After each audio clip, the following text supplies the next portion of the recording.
The reason there are so many anxious, broke people is because it's not that anxiety makes you dumb. If anything, anxiety helps you be smarter.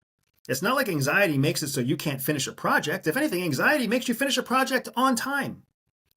But when your chance comes to put yourself out there, to be the leader of the pack, to challenge yourself, to do something socially uncomfortable, anxious people take a step backwards. Yeah. And assholes who have no right to step forward.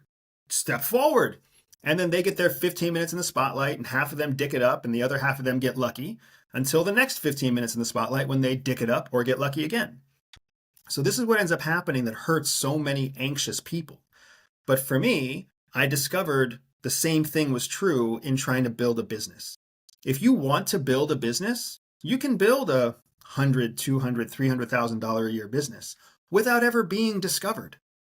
You can totally become the best, coffee shop in the block and nobody knows who owns the coffee shop. You can become the fantastic, car wash place down the street and nobody knows who owns the car wash. You can be anonymous and have a business.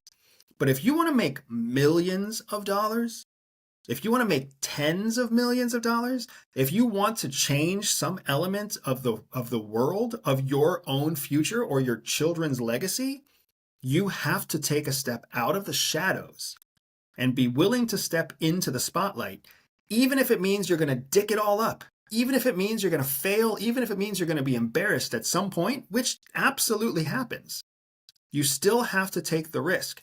There was a famous interview, not famous enough in my opinion, but there was a famous interview with Arnold Schwarzenegger where the interviewer asked Arnold, Arnold, you've been in a lot of movies.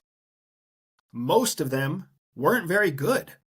Do you ever feel embarrassed about your bad movies?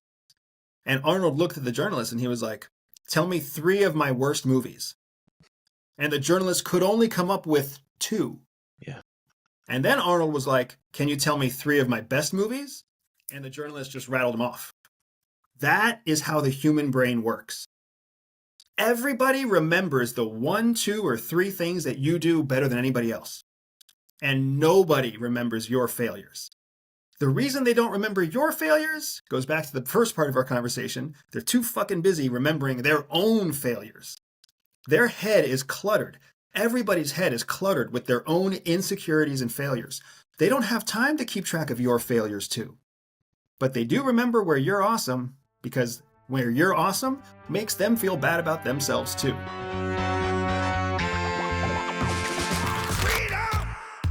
So fresh on